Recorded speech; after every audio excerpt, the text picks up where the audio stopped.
Nós vamos abrir a palavra de Deus e vamos projetar para nós Mateus capítulo 16, a partir do verso 13. Evangelho de Mateus, capítulo 16, a partir do verso 13.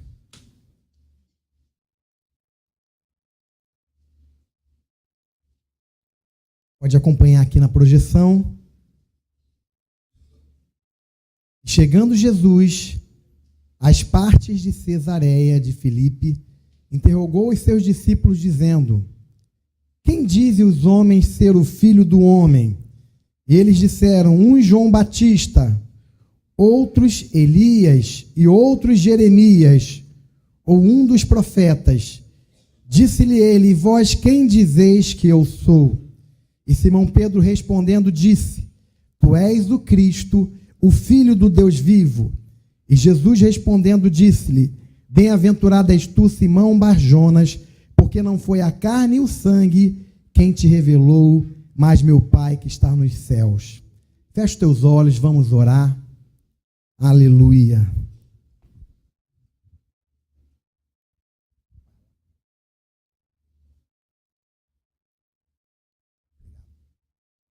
Pai, nós queremos te adorar nessa noite pela tua presença neste lugar. Queremos te agradecer porque tu estás aqui. Queremos pedir que o Senhor possa falar no nosso meio, que a tua unção, o poder do teu Espírito possa ser dispensado em cada vida aqui nessa noite. É o que nós te pedimos, em nome de Jesus. Amém. Esse texto que nós acabamos de ler, Jesus chega para os seus discípulos e faz a seguinte pergunta: Quem os homens dizem que eu sou? E aí eles começaram a relatar vários pensamentos a respeito da pessoa de Cristo. Eu acredito que se fosse trazido todos os pensamentos a respeito da pessoa de Cristo, por exemplo, os fariseus consideravam Jesus como um impostor, como um embusteiro, como alguém que estava enganando o povo. Talvez se perguntasse aos romanos, eles teriam outro pensamento. Os gregos poderiam considerar Jesus como um sábio, alguém muito entendido em diversos assuntos, em assuntos espirituais. Mas o relato dos discípulos foi relativo ao povo, à multidão que acompanhava Jesus. E o povo, apesar de acompanhar Jesus, apesar de ver os milagres que Jesus fazia, ouvir a mensagem que Jesus ensinava, tinham concepções diferentes. Muitas pessoas ouviam a mesma palavra, muitas pessoas viam o mesmo sinal, mas cada um tinha um entendimento diferente. Isso não é diferente hoje, irmãos. Irmão, isso não é diferente hoje. Quantos nós temos aqui na igreja ouvindo a palavra de Deus, sendo ministrado pela presença de Deus, mas quando saem daqui, cada cabeça é uma sentença, cada pessoa tem a sua própria forma de olhar a vida, e muitas vezes a forma de entender a palavra não é exatamente aquilo que a Bíblia diz. Jesus estava querendo saber o que as pessoas estavam dizendo a respeito dele, quem eles diziam ser Jesus. Mas a intenção principal de Jesus não era simplesmente saber o que eles dizem que eu sou. Mas Jesus queria chegar nos seus discípulos. Por isso Jesus continua dizendo: E vós? Eles dizem que eu sou Elias, João Batista, Jeremias ou um dos profetas. Mas e vós? Porque o meu interesse não é neles. Apesar de Jesus amar, apesar da obra redentora ser abrangente a todos, mas a principal importância a ser dada não é o que as pessoas do mundo ou que as pessoas lá fora pensam a respeito de Jesus. O que importa, o que Jesus valoriza, é o que os seus discípulos estão pensando a respeito dele. O que dizem os homens e o que vocês dizem que eu sou? Então Pedro diz: Olha, tu és o Cristo, o Filho do Deus vivo. E Jesus responde: Olha, Pedro, não foi carne e sangue que te revelou isso, mas o Pai que está nos céus. Essa é uma revelação que veio de cima, Pedro. Você sozinho não chegaria a essa conclusão. Essa é uma revelação que veio do alto. Pedro diz: você, Senhor, tu és o Cristo, Filho do Deus vivo. E eu quero começar essa mensagem nessa noite perguntando para você: quem é Jesus para você? Para o budismo, Jesus é um ser iluminado. No judaísmo, eles acreditam na existência de Jesus, mas negam a sua divindade. Não o consideram o Messias. No Islã, acreditam que Cristo foi um grande mensageiro de Deus, entretanto não era Deus, era apenas mais um profeta, e um profeta inferior ao profeta deles, chamado Maomé. No Espiritismo, eles creem que Jesus tenha sido um espírito mais puro ou evoluído que pairou sobre a terra. Os Testemunhos de Jeová creem que Jesus cumpriu uma grande missão na terra, mas negam a sua divindade. Alguns filósofos, alguns cientistas, alguns historiadores, alguns homens ilustres também teceram a sua opinião a respeito de quem eles pensam ser Jesus. H.G. Wells, historiador inglês, relata: Jesus de Nazaré é sem dúvida o personagem que mais se destacou na história. Philip Schaff, teólogo e historiador suíço, ele diz: Cristo se destaca como único e exclusivo entre todos os heróis da história. Também Gandhi disse o seguinte: é preciso ter uma... Gandhi não. Reynold Price, escritor e erudito bíblico americano: é preciso ter uma imaginação bastante fértil para dizer que a figura mais influente, não apenas nestes 2 milênios, mas em toda a história humana, não tenha sido Jesus de Nazaré. Agora sim, Gandhi diz: o homem que era totalmente inocente se entregou como sacrifício pelo bem de outros, incluindo seus inimigos, e se tornou o resgate do mundo. Foi um ato perfeito. Albert Einstein, cientista judeu, ele diz o seguinte: quando eu era criança, fui instruído tanto na Bíblia como no Talmud. Sou judeu, mas fico fascinado pela personalidade brilhante do Nazareno. Kenneth Scott Latourette, historiador e autor americano, ele diz: Jesus foi a pessoa mais influente que já viveu neste planeta, e sua influência continua aumentando. O filósofo francês Jean-Jacques Rousseau diz o seguinte: devemos supor que a história da vida de Jesus é mera ficção? Realmente, meu amigo, ela não parece ficção. Pelo contrário, a história de Sócrates, que ninguém ousa duvidar, não é tão bem documentada como é a de Jesus Cristo. E eu pergunto para você nessa noite: quem é Jesus para você? Quem é Jesus na sua vida? Mesmo após a declaração de Pedro: tu és o Cristo, o Filho do Deus vivo, em Mateus capítulo 6, versículo 16, no capítulo 17, de 1 até o 7, Pedro, Tiago e João estão com Jesus no Monte da Transfiguração, e lá eles têm uma experiência tremenda. Eles veem Jesus, Moisés e Elias. Pedro olha aquela cena, fica impactado e diz: Senhor, bom é estarmos aqui, permita que nós edifiquemos uma tenda para ti, outra para Moisés e outra para Elias. Pedro ainda religioso, pois o religioso é capaz de ter a informação, mas não a revelação. Apesar de Pedro ter tido a experiência de saber que Cristo é o Filho do Deus vivo, ele ainda não tinha uma revelação do que isso representava. O religioso é capaz de ter informação, mas não revelação. Achou que deveriam fazer uma tenda para cada um deles: Jesus, Moisés e Elias. Ele pensou ser Cristo uma opção ao invés de ser a única opção.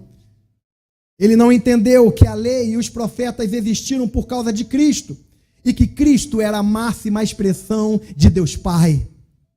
Deus falou através da lei, representada por Moisés. Deus usou os profetas, representados por Elias.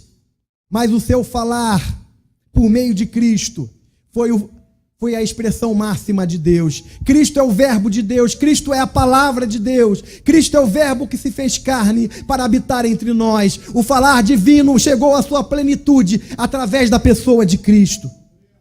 Pedro achou que poderia, mesmo colocando Jesus em primeiro lugar, dar uma distinção similar a Moisés e Elias. Olha, Jesus é o primeiro, mas está junto ali, quase no mesmo nível. Moisés e Elias, não, irmãos. Pedro não podia fazer isso. Jesus não pode ser comparado com ninguém. Ele é Senhor e Salvador. Ele é único. Ele é Deus. Costumo dizer que nenhum líder religioso de nenhuma das religiões da terra alguma vez teve a ousadia de se apresentar como sendo Deus. Talvez tenham se apresentado como uma liderança, alguém que detinha uma informação verdadeira, mas somente Jesus teve a ousadia de dizer: eu sou Deus. Eu e o Pai somos um.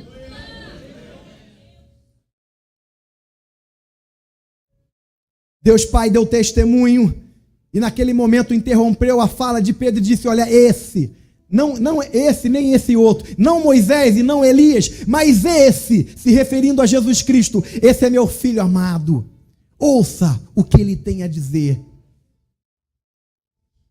Quem é Jesus para você, meu amado e minha amada? O próprio Jesus afirmou acerca de si: eu sou o pão da vida, João 6,48. Também disse: eu sou a luz do mundo, quem me segue não andará em trevas, mas terá a luz da vida, João 8,12. Em João 10,9 ele diz: eu sou a porta, todo aquele que entrar por mim salvar-se-á, entrará e sairá e achará pastagens. Vocês estão acompanhando, amém? Jesus também disse acerca de si mesmo: eu sou o bom pastor e conheço as minhas ovelhas, e as minhas ovelhas me conhecem, João 10,14. Mateus 11,30 Jesus diz: meu jugo é suave, meu fardo é leve. Ele também diz em João 14,6: eu sou o caminho, a verdade e a vida, ninguém vem ao Pai senão por mim. Em João 15,5 ele diz: eu sou a videira, vós sois os ramos, se alguém permanece em mim e eu nele, esse dá muito fruto, sem mim nada podeis fazer. Em Apocalipse 22,13 Jesus se apresenta dizendo: eu sou o alfa e o ômega, o princípio e o fim de todas as coisas. Apocalipse 22,13. Quem é Jesus para você, meu irmão? A Bíblia diz que Jesus é a pedra que os edificadores rejeitaram, Mateus 21,42. Ele é aquele que perdoa os nossos pecados e nos reconcilia com o Pai, 1 João 1,9, 2 Coríntios 5,18.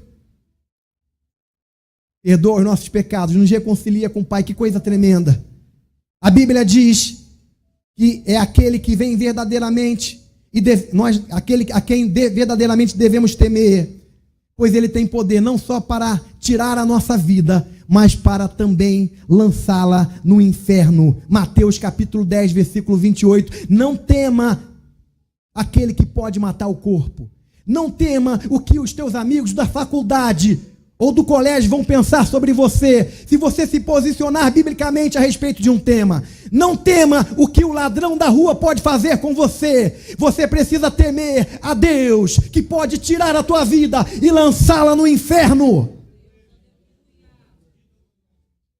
A Bíblia diz que Jesus é o primogênito entre muitos irmãos, Romanos 8, 29. Só por questão de curiosidade, quantos irmãos nós temos aqui nessa noite? Jesus é o primogênito entre muitos irmãos. A Bíblia diz que ele é o Cordeiro de Deus que tira o pecado do mundo, João 1,29. Ele é quem advoga a nossa causa diante do Pai e intercede por nós e também se compadece das nossas fraquezas, 1 João 2,1, Hebreus 4,15. Irmão, quem é Jesus na sua vida? Jesus não pode ser apenas alguém importante ou especial. Ele precisa ser tudo. O primeiro, o mais importante, alguém que você não consegue viver sem ele. Ele é o primeiro e tem que ser o primeiro. Você não pode conseguir ficar distante dele e achar que você continua vivendo. Uma pessoa que não tem Deus na sua vida, uma pessoa que não tem Jesus na sua vida, ainda que ela pareça estar vivendo, ela já está morta, espiritualmente falando. É como se fosse um zumbi, porque ela não tem a vida de Deus nela. Ela só está esperando o momento do juízo para experimentar a condenação, porque está escrito: aquele que crê no Filho tem a vida, mas aquele que não crê no Filho não tem a vida, e a ira de Deus permanece sobre ele. Não importa o que você declarar com a sua boca sobre quem é Jesus para você, e eu estou perguntando justamente para você pensar e refletir: quem é Jesus na sua vida? O que ele significa para você?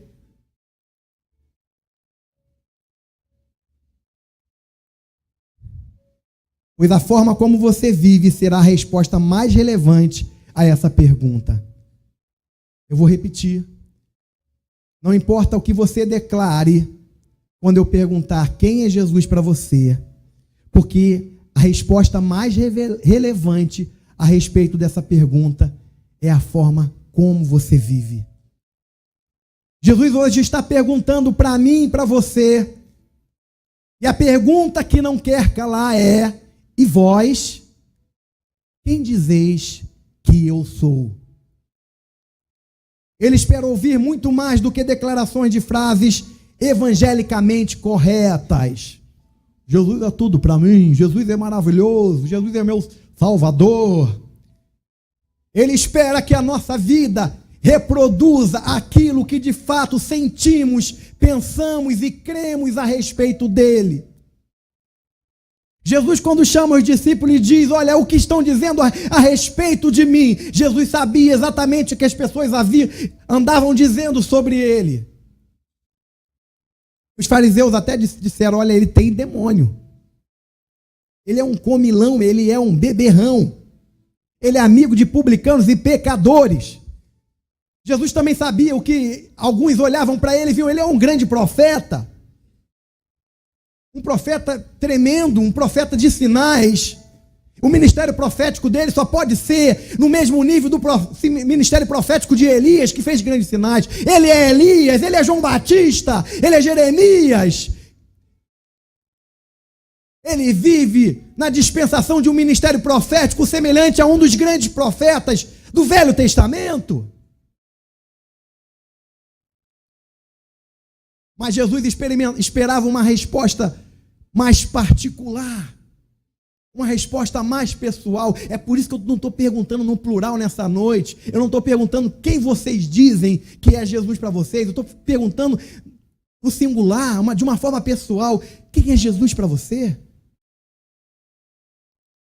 O Jesus da Bíblia, que você conhece muitas informações sobre ele, o que ele fez por você, o que ele morreu na cruz?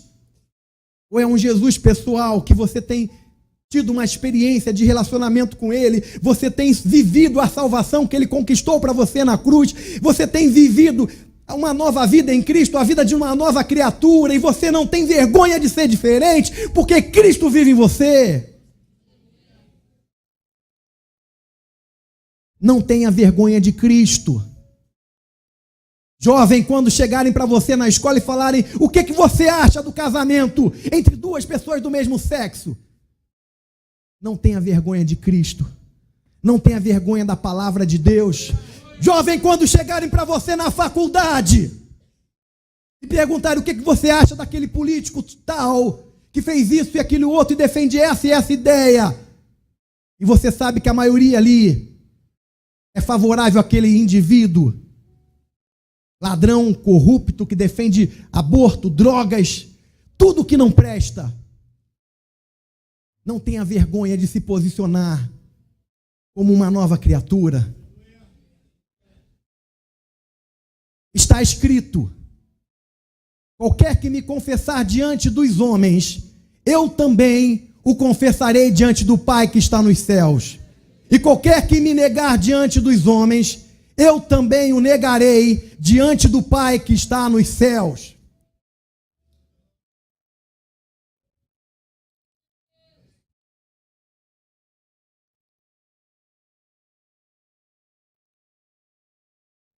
Não tenha vergonha de se posicionar em Cristo. Não tenha vergonha de defender os valores e princípios da palavra de Deus. Quem é Jesus para você?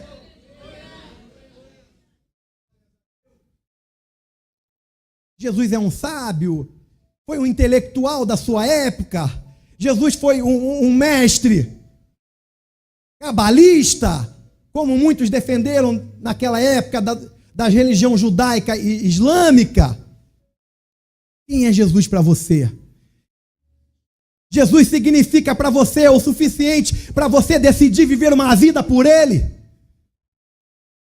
Será que Jesus, Ele é o suficiente para você, para que você esteja disposto a pagar o preço do sacrifício, da renúncia, em prol do seu reino, em prol da sua obra? Quem é Jesus para você? Ei! O que dizem os homens que eu sou?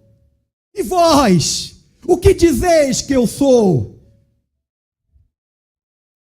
Ele espera que você responda, não apenas com a sua boca, pois a confissão é biblicamente importante, mas principalmente com a sua vida, que Ele é o seu Cristo, o Filho de Deus, seu Senhor e Salvador.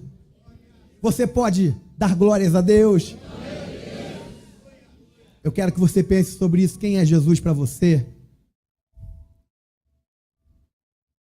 Quem é Jesus para você? Quando Pedro teve a revelação de quem era Jesus, na verdade, ele teve uma pré-revelação. A gente percebe que não havia uma revelação completa na experiência do Monte da Transfiguração.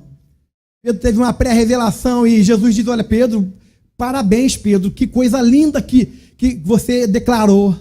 Não foi carne, não foi sangue que te revelou isso, Pedro. Você falou algo que o Pai do céu revelou para você. Momentos depois, Jesus fala: olha, irmãos, olha, discípulos queridos, olha, eu vou ter que ir a Jerusalém, e lá o Filho do Homem vai ser entregue à morte. Eu vou ser crucificado. E Pedro, mais uma vez, se levanta, mas dessa vez não debaixo de uma revelação espiritual, mas debaixo de um impulso natural. Ele diz: Senhor, de maneira nenhuma isso vai acontecer contigo. Aí Jesus olha para Pedro e diz: para trás de mim, Satanás. O mesmo Pedro que foi elogiado por trazer uma revelação dos céus, ele é repreendido por ser um porta-voz de uma mensagem de Satanás. Você não vai morrer não. Que isso? Não pense essa besteira. Negócio de morrer na cruz. Para com isso. Para trás de mim, Satanás. Quando nós não entendemos de verdade quem é Jesus, nós não conseguimos entender o propósito que Ele tem para a nossa vida. Deus tem um propósito para a tua vida, irmão, irmã. E você pode ter certeza que o propósito de Deus para a tua vida não é fazer você trocar de carro uma vez por ano. Ainda que você possa trocar de carro uma vez por ano. O propósito de Deus para a tua vida não é te conceder uma cobertura na Avenida Atlântica, em Copacabana, ainda que Ele possa fazer isso. Mas para você entender o propósito de Deus para a sua vida, você precisa conhecer quem é Jesus. O que você diz a respeito de Jesus? Quem é Jesus para você? A revelação que você tem sobre Jesus é suficiente para você viver por Ele, para a glória dEle. Estamos vivendo um tempo onde as pessoas estão vivendo para si mesmas, onde as pessoas estão buscando prazer. Muitas famílias têm sofrido por causa da busca do prazer. A matemática da separação é a seguinte: eu troco uma de 45 por uma de 27. Ou eu troco, né? A mulher para trocar é mais difícil, mas troca também. Ou eu troco um de 40 ruim por um de 45 bom. Né? Tem isso também. Porque as pessoas estão vivendo para si mesmas. Eu não estou feliz. Oh, eu não estou feliz. Elas vão na terapia. Eu não estou feliz. Eu não estou feliz com esse casamento. Aí o terapeuta: separa. O importante é você ser feliz. Nós vivemos numa sociedade assim. Eu não estou feliz liderando célula, pastor. Eu não quero mais liderar célula. Por que você não está feliz, meu irmão? Oh, é muito problema. Aí o outro dizendo, eu não estou feliz no ministério de louvor, esse negócio de ensaiar todo domingo de manhã. Eu quero domingo de manhã ir para a praia, dormir. Eu não estou feliz. Eu não estou feliz evangelizando mais ninguém, porque de vez em quando eu estou evangelizando, as pessoas me dão fora, me tratam mal. Teve um missionário da junta aqui, e ele compartilhou, ele é missionário na China, ele compartilhou a maneira como ele ganhou, acho que foi uma coreana, não lembro. Ele ganhou uma chinesa ou uma coreana para Jesus, no local onde ele estudava, na faculdade, não lembro. E aí ele compartilhou, ele se aproveitou do interesse dela pelo Natal, porque lá eles não comemoram o Natal. Ele se aproveitou do interesse dela pelo Natal, e aí foi explicando o significado do Natal, e aquela mulher foi ganha para Jesus. Eu acho que ela é da Coreia, estava estudando na China.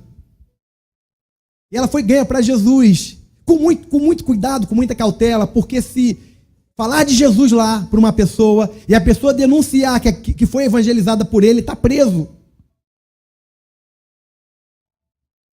Está preso. E aí, depois que ela aceitou Jesus, foi uma alegria tão grande. E aí eles conversando sobre isso, ela perguntou para eles, caramba, isso é bom demais. Como é que é lá no Brasil? Vocês podem falar de Jesus no Brasil? E aí o missionário respondeu, a gente pode. E ela então falou, então vocês falam de Jesus o tempo todo lá, não é? Aí ele não sabia como explicar para ela. Ele disse, não. Porque lá, irmãos, os crentes, eles falam de Jesus correndo risco de serem presos, correndo risco de serem mortos. Aqui no Brasil, nós temos liberdade para falar de Jesus, mas muitas vezes nós falamos de Jesus porque a gente não quer que a pessoa fique chateada com a gente. A revelação de quem é Jesus para você vai fazer toda a diferença da maneira como você vai viver. Eu quero terminar essa mensagem mais uma vez perguntando, quem é Jesus para você? Talvez Jesus para o teu amigo de trabalho represente um símbolo religioso. Talvez Jesus para o seu professor de universidade represente uma figura histórica, uma liderança muito tremenda, mas nada a mais do que isso. Mas se você enxergou Jesus, se você consegue enxergar Jesus como sendo o Cristo de Deus, que morreu e ressuscitou para nos dar uma nova vida, para nos reconciliar com o Pai, e que o seu Espírito tremendo, santo e poderoso habita em nós, que através da sua obra redentora nós fomos incluídos na família de Deus, e o Cristo que você entende, que você conhece, é um Cristo de relacionamento, não um Cristo de ritual. É um Cristo de proximidade e não um Cristo de parede. É um Cristo de experiência e não um Cristo de estudo. Quem é Jesus para você? Porque se Jesus cumpre a finalidade que a Bíblia diz que ele cumpriu em relação a nós, nós precisamos repensar a nossa maneira de viver. Nós precisamos repensar os nossos posicionamentos. Nós precisamos repensar o que nós estamos defendendo. Porque Jesus nunca vai aceitar um pedacinho. Ou ele é tudo, ou ele não é nada. Ou ele é o primeiro, ou ele não ocupa lugar nenhum. Ou você é quente, ou você é frio, porque se for morno, ele te vomita. Quem é Jesus para você? A revelação de quem é Jesus vai fazer com que você viva uma nova vida, com que você olhe as coisas do reino de Deus com um outro olhar. A A revelação de quem é Jesus para você vai fazer com que você enfrente a oposição das trevas de uma nova forma. A revelação de quem é Jesus para você vai te levar a uma vida diária de comunhão com Deus de uma maneira diferente. Quem é Jesus para você? Eu quero chamar o pessoal do louvor para... Eu quero orar por você. Eu quero orar por mim também. Quem é Jesus? Quem é Jesus? O que você diz que é Jesus para você? Quem é Jesus na tua vida? Quem é Jesus na tua vida? Que diferença Jesus está fazendo na tua vida? Qual a diferença da sua vida para a vida de um religioso qualquer de uma outra religião? Qual é a diferença? Quem é Jesus? Quem é Jesus? Quem é Jesus? Quem você diz ser Jesus? Quem você diz ser Jesus?